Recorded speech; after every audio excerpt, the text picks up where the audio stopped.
한번 따라서 하겠습니다. 주의 시선이 머문 사람. 사람들을 우리가 보면 자기를 위해서 사는 사람이 있습니다. 참 제가 누가 이 말을 할 때 공감이 되었습니다. 자기 개인적으로 아무런 문제 없어도 교회를 세우는 일에 큰 역할을 할 수 있다.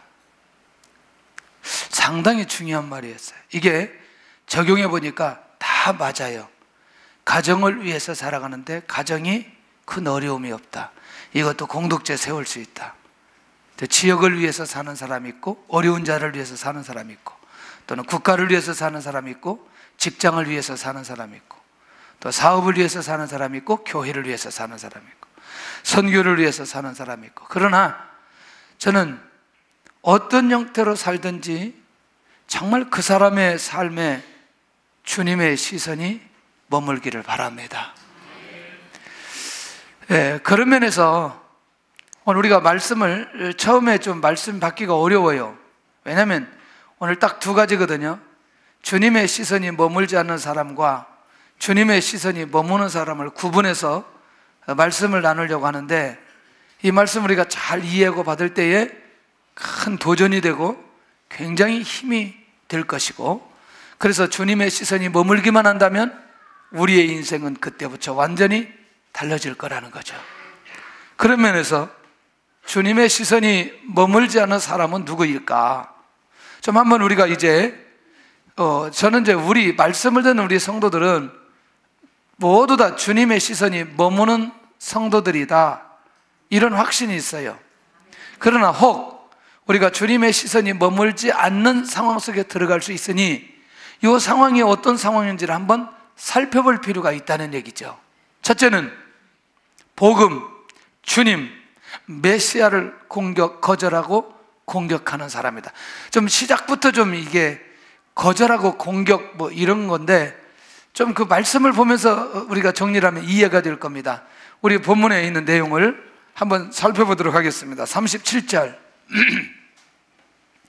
37절 시작. 예수께서 말씀하실 때에 한 바리새인이 자기와 함께 점심 잡수시기를 청함으로 들어가 앉으셨더니 잡수시기 전에 손 씻지 아니하심을 그 바리새인이 보고 이상히 여기는지라.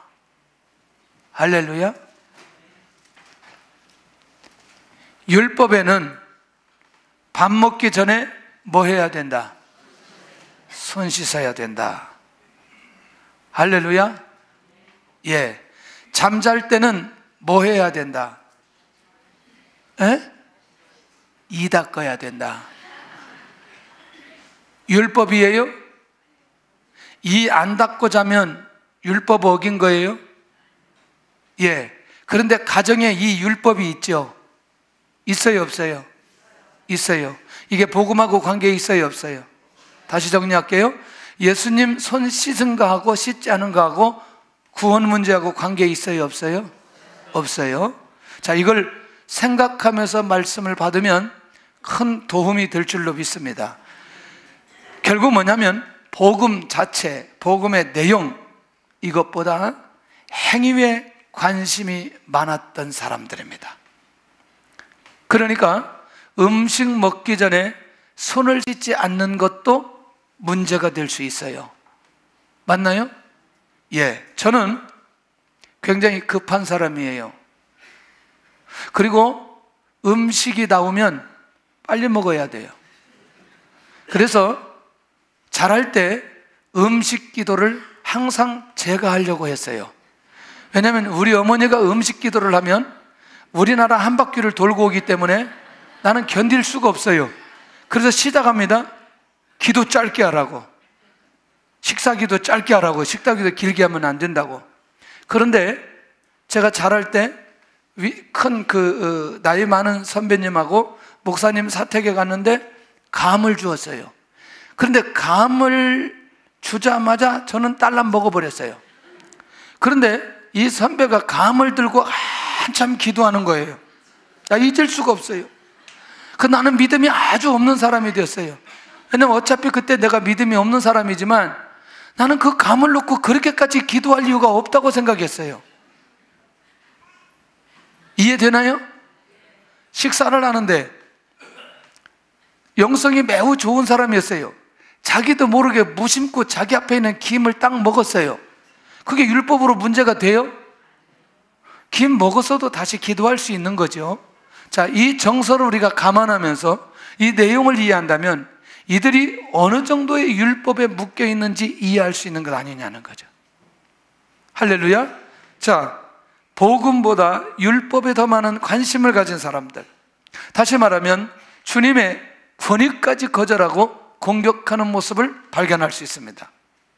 그러니까 주님의 가르침이 들려질까요? 들려지지 않을까요? 들려지지 않습니다. 자, 이제 조금 더 설명을 좀 하고 내용을 들어가야 이해할 수 있습니다. 자, 보세요. 앞에 있는 39절부터 44절까지 주님께서 말씀하셨어요. 그 내용은 조금 이따 우리가 나누기로 하고 45절을 보겠습니다. 시작.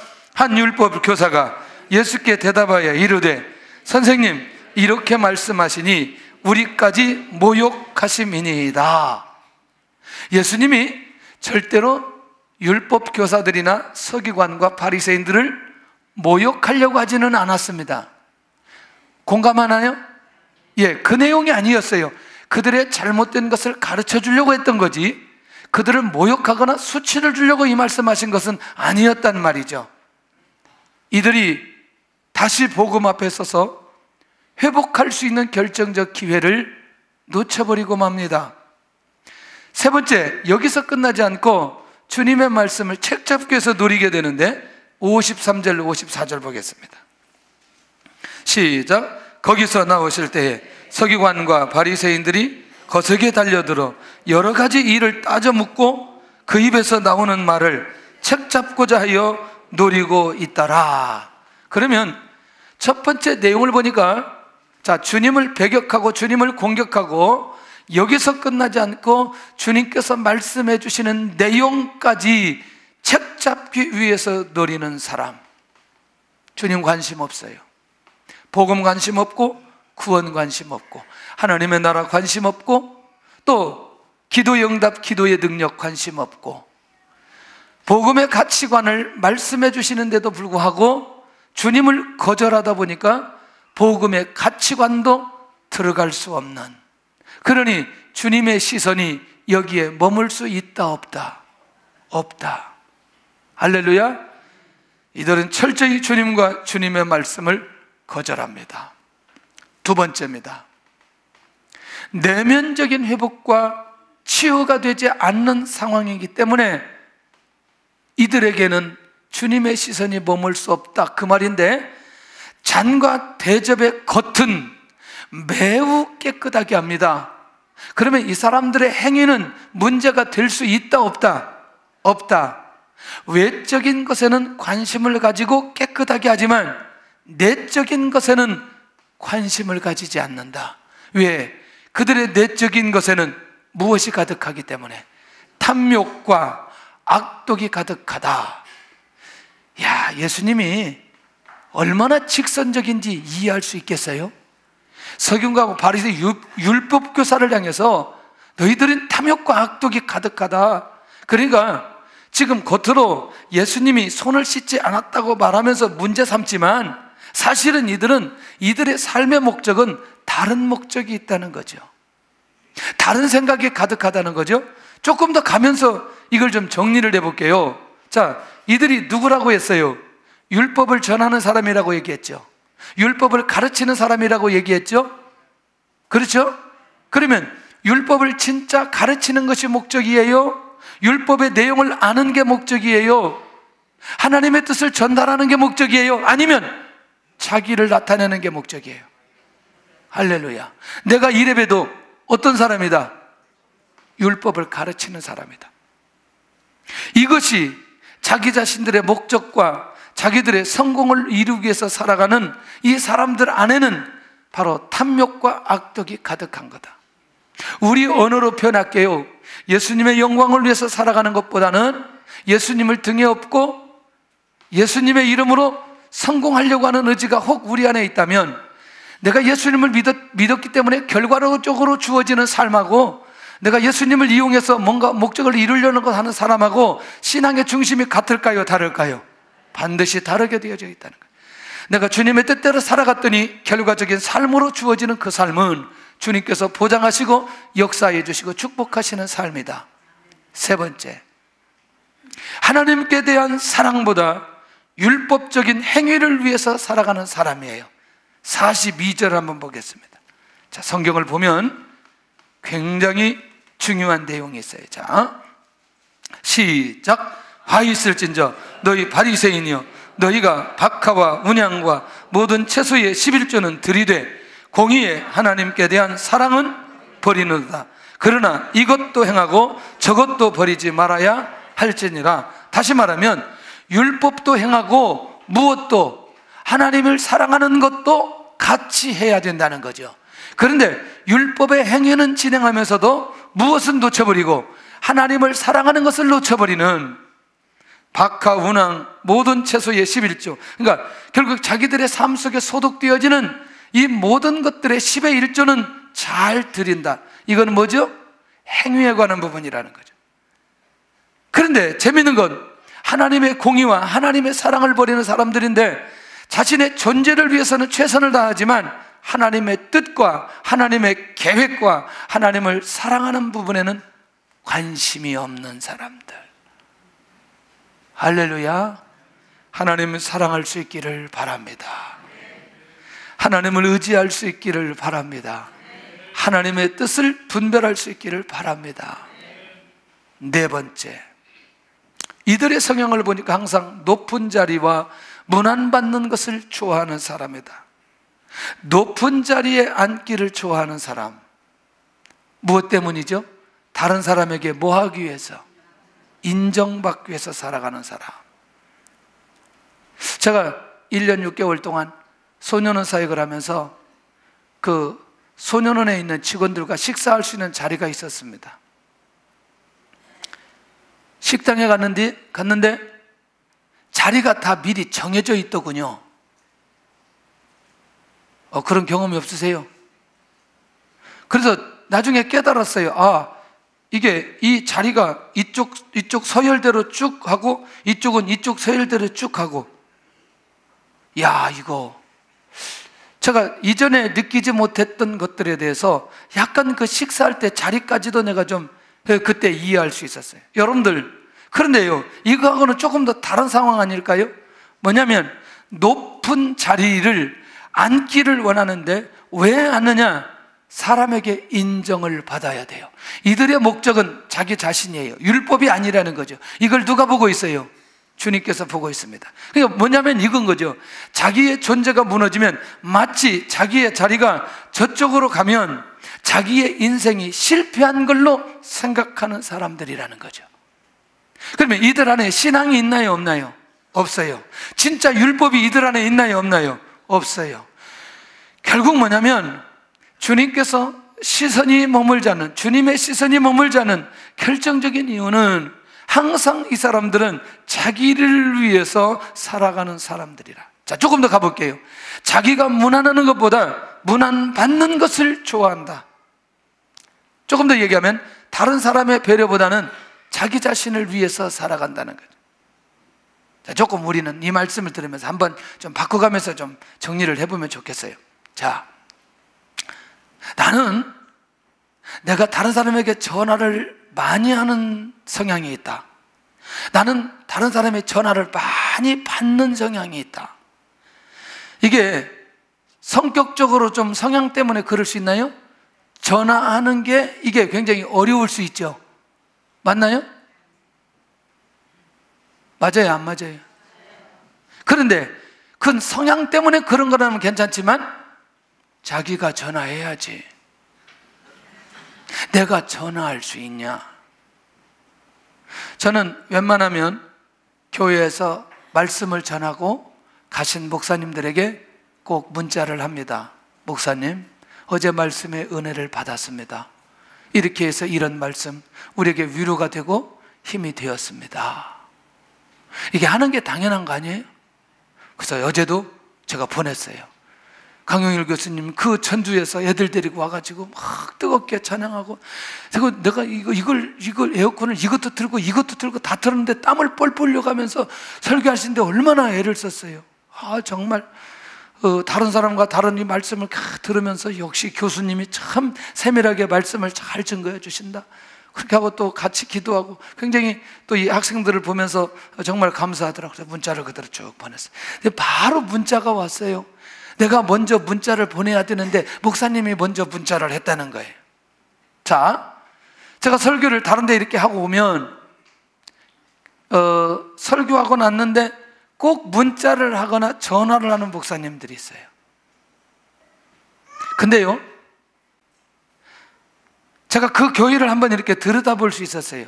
제 얘기하는 게 아니거든요. 역시 목회하는 스타일과 방향이 다르더라는 거죠. 여러분들 죄송하지만 영적인 삶을 살아가거나 혹은 직장에 있거나 혹은 사업을 하거나 가정에 있거나 누가 나를 배려해 주는 것보다는 내가 다른 사람을 더 배려하는 삶은 훨씬 더 아름다운 삶이 아닐까. 할렐루야. 여러분들 위에 하나 빠졌는데 아까 위쪽에 그렇게 해놓고 주님께서 뭐라고 말씀하시느냐, 41절에 한번 보세요. 41절에 시작. 그러나 그 안에 있는 것으로 구제하라. 그리하면 모든 것이 너희에게, 그러니까 결국 누구 중심으로 계속해서 사니까. 그렇습니다. 이게 굉장히 중요한 비밀이라는.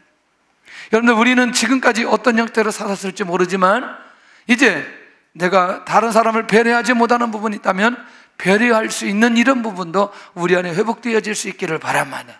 할렐루야. 그러니까 이들은 뭐냐면 자신에게 무난하지 않으면 공격적인 모습으로 바뀌어져 버리는 거죠. 정리됐나요? 다섯 번째, 주님의 시선이 머물지 않는 사람은 다른 사람에게 어려운 짐만 지우는 사람이라는 거죠. 그러니까 다른 사람에게 많은 교훈은 가지고 있어요. 그렇지만 중요한 건 뭐냐면 자기가 지어야 될 짐은 지지 않을 뿐만 아니라 자기도 지기 힘든 짐을 누구에게 지우게 만든다? 다른 사람에게 지우게 만든다. 할렐루야. 저는 이건 굉장히 중요하다고 생각해요. 그러니까 자신에게 교훈하기보다는 남에게 교훈에 집중되다 보니까 항상 어떤 모습이냐, 가르치려고 하는 모습이 굉장히 많이 있다는 거죠. 조금 더 가볼게요. 자신은 행동으로 이어지지 않는 사람인데 손가락 하나도 움직이지 않는 사람의 모습이다. 그러니까 처음부터 삶의 변화와 행동에는 별 관심이 없어요. 우리 교회에 저 밑에서 흘러가는 얘기가 있어요. 우리 교회는 공주과로 왔다가 무수리과로 내려간다. 아니, 이게 공동하는 얘기는 아니고 저 밑에 흘러가는 얘기가 있어요. 폼 잡고 옷 입고 다니다가 나중에는 몸빼 입고 다녀야 될 교회가 우리 교회다. 할렐루야. 이 말은 뭐냐면 삶이 변화되었다, 그 말이라는 거죠. 할렐루야. 나는 그런 면에서 정말 감사하죠. 그래서 저는 가끔 가다가 우리 교회 처음 왔을 때 우리 성도들의 사진하고 그 다음에 최근에 우리 성도들 사진하고 항상 얼굴을 비교해 봐요. 어이구, 이렇게 달라졌네, 이렇게 달라졌어, 할렐루야, 사람 되었네, 나중에 뭐 이렇게까지 가고. 많이 변화들이 오는 것을 보면서 정말 감사해요. 저는 제가 하나님 앞에 감사하는 것 중에 한 가지가 농사꾼 출신 아들이라는 걸 제가 정말 감사해요. 왜냐? 6월 6일 같은 현충일이 있으면 일을 크게 잡습니다. 그리고 논으로 데리고 갑니다. 정말 제가 하기 싫은 게 있었어요. 혹시 여러분들 논에 들어가면 논에 있는 흙에 자기 살에 미끈미끈 달 때의 느낌 느껴보셨어요? 안 느껴봤으면 얘기를 하지 마세요. 이게 그건 괜찮아요. 근데 그렇게 한참 하다 보면 거머리가 다리에 다 붙어. 근데 여러분들 보세요. 앞에서 그 어르신들이 쭉 서가지고 모를 막 심으면 그 모가 그 떨어지지 않도록 갖다 줘야 되기 때문에 이거를 털 수 있는 시간이 없어요. 그러면 나중에 보니까 이 거머리가 이 안에서 통통 피를 먹어가지고 밖에 나오면 지가 알아서 떨어져. 너무나 많이 먹어, 배불러가지고. 자, 이 경험을 한번 해보세요. 근데 나중에 제가 목회를 하면서 아무리 어려운 일이 되어도 이때만큼, 이런 상황만큼 어렵지는 않는 거예요. 삽질도 아주 쉬운 거예요. 노동도 아주 쉬운 거예요. 진짜 딱 걷어붙이고 그 미끈미끈한 흙 속에 들어가서 거물이 있는데 그 안에서 이걸 다녀보면 이게 어떤 분위기인지 안 다녀본 사람은 얘기할 필요가 없어요. 그런데 이걸 경험하고 나니까 하나님의 일을 진행할 때 내가 어디서부터 시작해야 되고 내가 어떤 짐부터 져야 될지에 대한 것들을 명확하게 보여주시는 거예요. 개척할 때 4년 동안은 하나님께서 이런 일에 집중하게 만드는 거예요. 죄송합니다. 여러분들, 우리가 하나님의 교회, 하나님의 나라를 많이 세울 수 있지만 가장 작은 것 하나를 할 수 있는 그 모습은 결국 그 모습 자체가 다른 사람에게 많은 영향력을 줄 수 있다고 생각합니다. 아멘. 오늘도 우리가 내 자신의 교훈보다도 다른 사람을 교훈하거나 나는 한 손가락도 움직이지 않으면서도 다른 사람에게 그 짐을 지우려고 하는 모습이 우리 안에 있지 않기를 바랍니다. 우리 교회 안에 오면 이런 변화들이 오기 때문에 크게 우리하고는 상관없지만 혹 우리가 그런 부분이 있다면 한번 내려놓을 필요가 있겠다. 그래서 저는 교회 안에서 이렇게 저렇게 헌신하는 모습들 보면 정말 감사하죠. 6번째는 뭐냐면 지식의 열쇠를 가지고 아무도 들어가지 못하게 만든다. 보세요. 지식의 열쇠가 뭔지 52절에 시작. 화 있을진저 너희 율법 교사여, 너희가 지식의 열쇠를 가져가서 너희도 들어가지 않고 또 들어가고자 하는 자도 막았느니라. 자, 그러면 지식의 열쇠라는 게 뭐예요? 하나님의 나라 들어갈 수 있는 거, 구원받는 거 아니겠어요? 그렇죠? 어떻게 하면 하나님의 나라 가고 어떻게 하면 천국 가고 어떻게 하면 멸망하지 않고, 이 지식을 가지고 있는데 이들은 하나님의 나라에 들어가지도 않고 들어가는 자도 막아버리는 거죠. 죄송하지만 행위로 구원받나요? 믿음으로 구원받나요? 이들 모두 다 한 가지로 쫓아오가 뭐냐면 행위로 구원받는다고 말하는 사람들이기 때문에 그들이 가지고 있는 그것 가지고 하나님의 나라 들어가지 못하게 만들고 들어가는 자도 막아버린다는 이 말이 무슨 말인지 이해할 필요가 있겠다. 할렐루야. 목사님들하고 대화를 나누는데 성도 하나가 교회를 옮기려고 그런데요. 왜 옮기려고 그러냐 물어봤더니 성가대가 가운을 안 입는다고 교회를 옮긴다는 거예요. 그래서 성가대가 가운이 없어가지고 가운 맞출 돈이 없어서 그러는 줄 알고 그 성도가 오더니 제가 성가대 가운을 할 수 있는 비용을 헌금할 테니까 가운을 좀 입으면 안 되겠냐. 아니, 가운 우리 교회는 그냥 안 입기로 했습니다. 자, 제가 이렇게 질문 던질게요. 가운 입는 거하고 안 입는 거하고 구원하고 연결이 돼야 안 돼요? 아무리 그래도 이게 교회에 옮길 만한 근거가 돼야 안 돼요? 여러분들, 우리도 모르게 우리가 가지고 있는 교회론에 우리가 묶여 있다 보면 진짜 구원하고 상관없는 것들을 붙들고 결국 구원의 역사를 막아버리는 경우들도 있을 수 있다니까요. 할렐루야. 이건 굉장히 중요한 겁니다.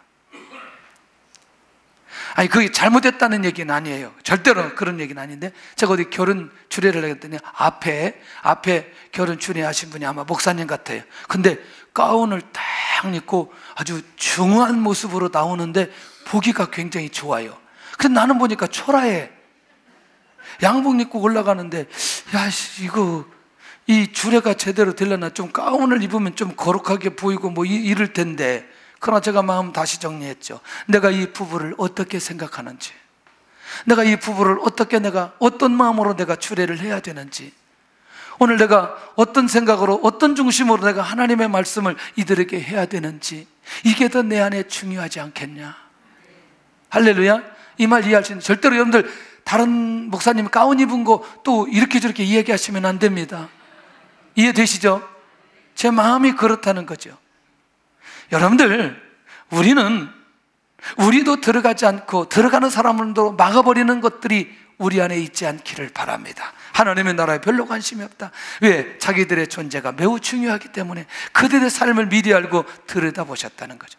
7번째는 주님께서 말씀하시는 이 지혜의 권면을 거부하고 공격해 버립니다.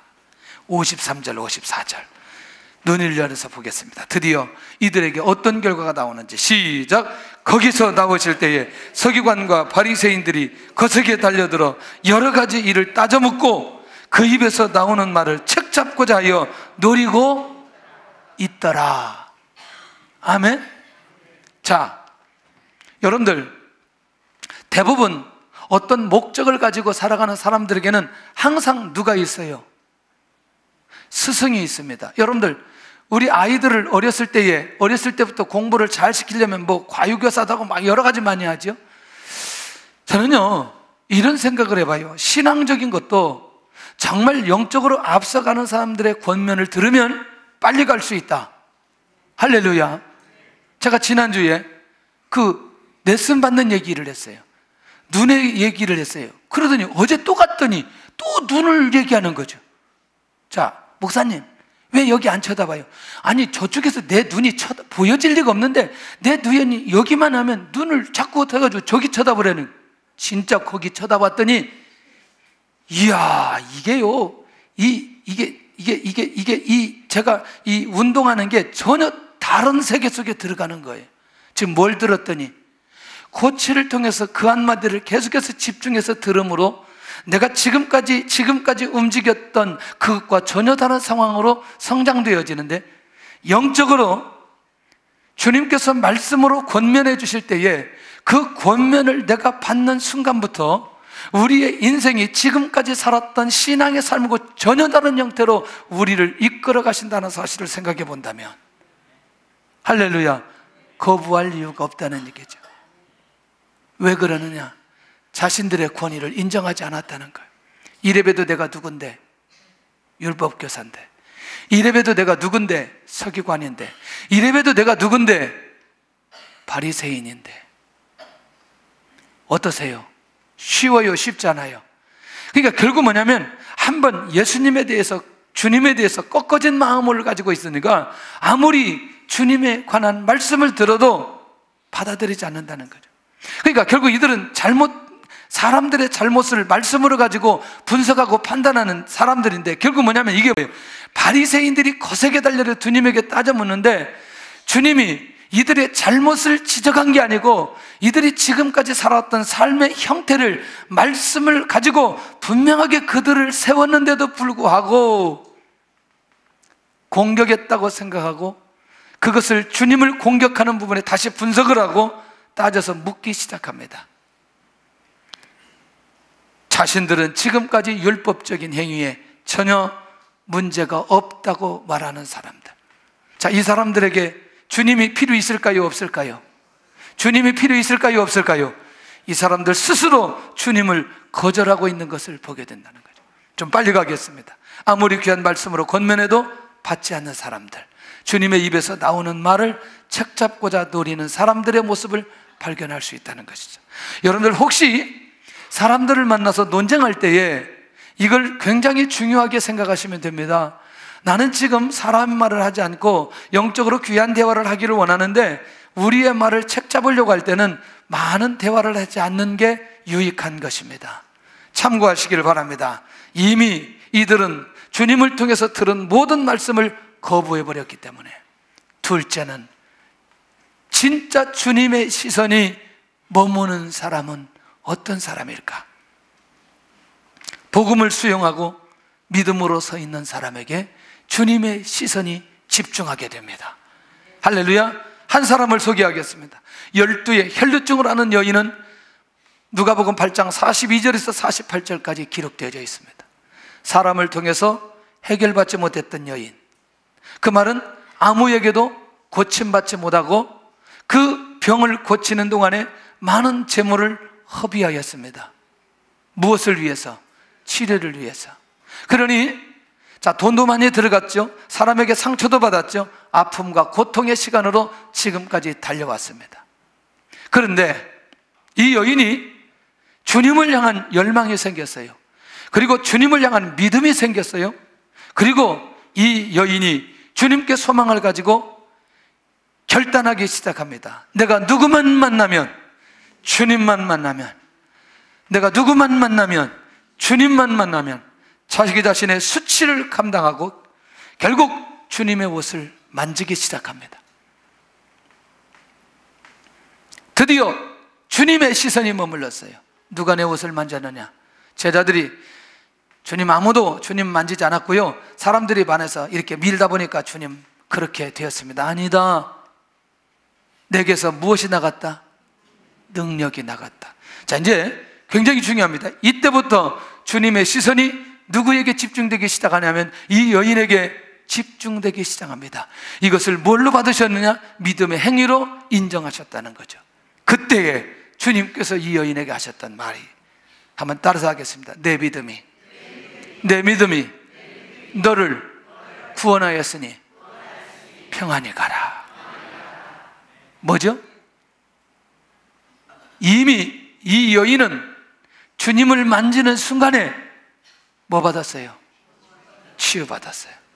그리고 명확하게 주님이 선언해 줍니다. 내 믿음이 너를 구원하였으니 평안히 가라. 주님의 시선이 머물면 12년 동안 치유되지 않았던 혈루병도 치유받을 수 있다는 것입니다. 할렐루야. 두 번째, 내면적인 회복과 치유가 이루어진 사람인데 누구냐면 여기 두 맹인을 저는 얘기하고 싶어요. 여러분들, 맹인이 맹인으로 지금까지 사는 것 자체가 상처예요? 아픔이에요? 고통이에요? 예. 그런데 본문의 내용을 보면, 마태복음 9장 27절의 내용을 보면 이 내용이 없어요. 일단은 지금 우리가 소개이 되었던 사실을 인정하고 누구를 만나면 된다?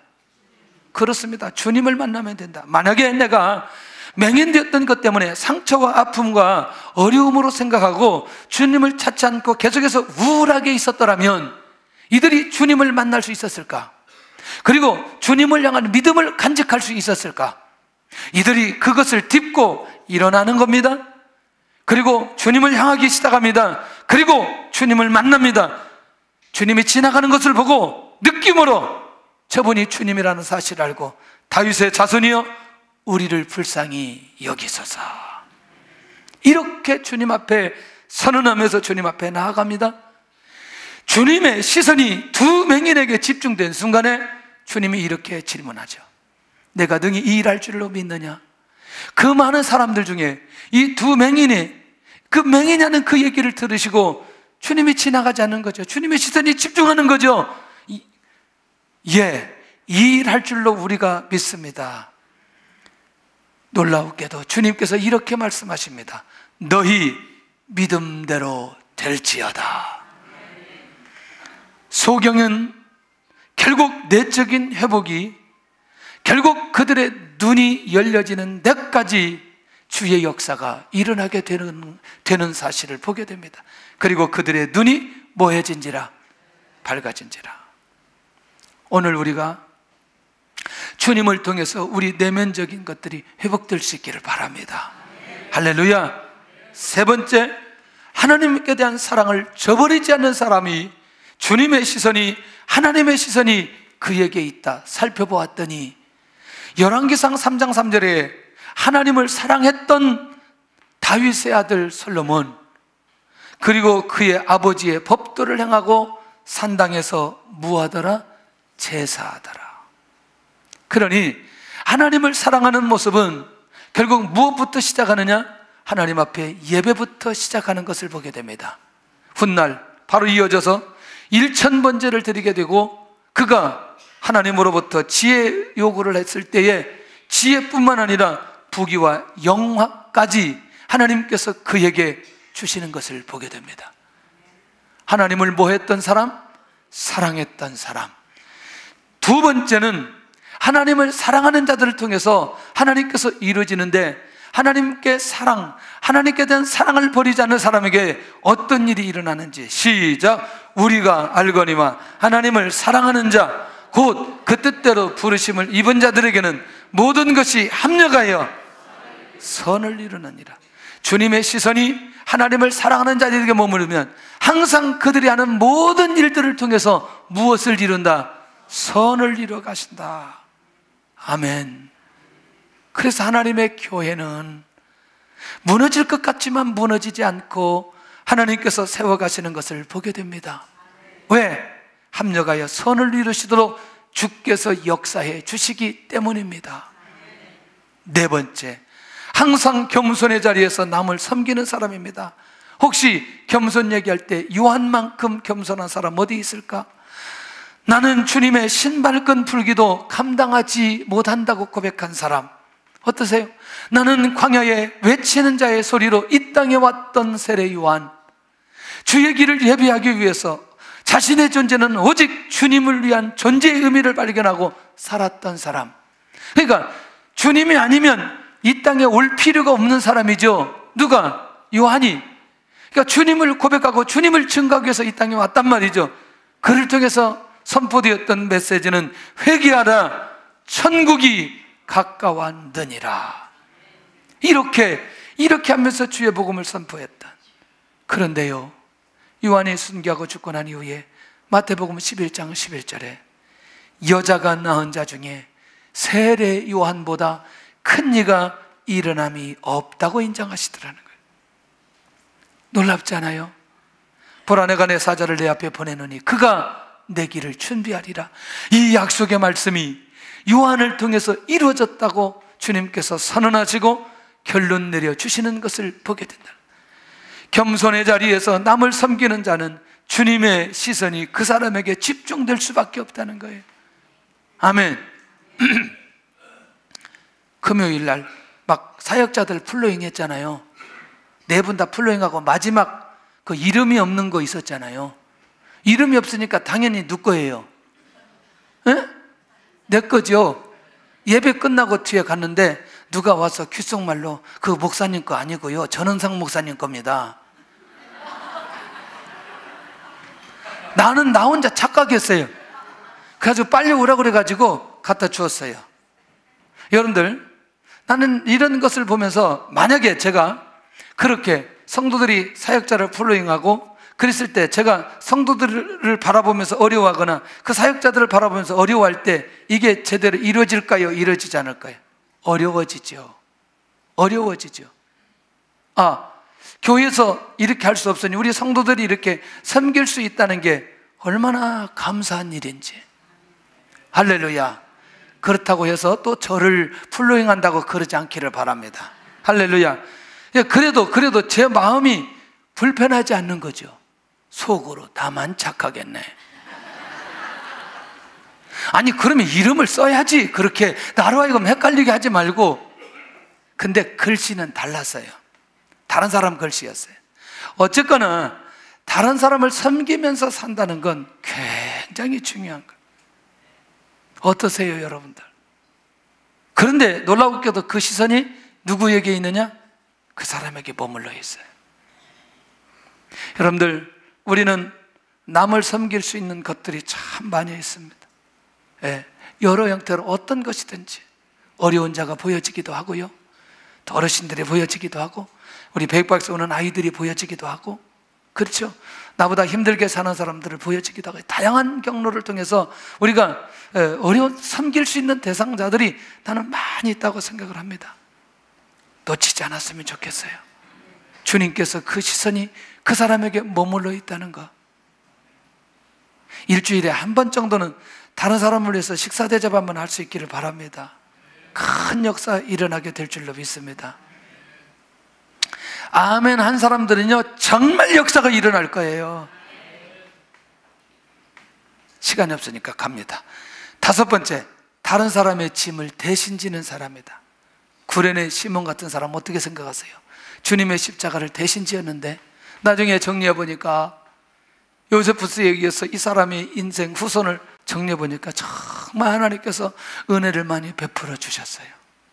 성경에는 기록되지 않았지만 이 사람이 그렇게 함으로 하나님의 은혜가 얼마만큼 후손들에게 나타났는지 혹시 기억하나요? 민족을 향해서 애통하는 이사야, 누가 우리를 위하여 갈고, 그때 이사야가 내가 여기 있나이다, 나를 보내소서. 그런데 우상에 빠진 민족을 책망하기보다 그 민족을 위해서 헌신했던 이사야의 모습을 기억할 필요가 있다는 거예요. 그래서 구약 성경을 신구약을 이렇게 얘기할 때 구약의 이사야, 신약의 노마서 이렇게 얘기하거든요. 신약의 노마서 등 중에서 노마서 8장 얘기가 복음의 정점을 얘기하고 있고요, 이사야 53장이 결국 정점을 얘기하는 이런 놀라운 하나님의 말씀을 누가 받게 되느냐? 오늘 이 이사야가 받게 되더라는 거죠.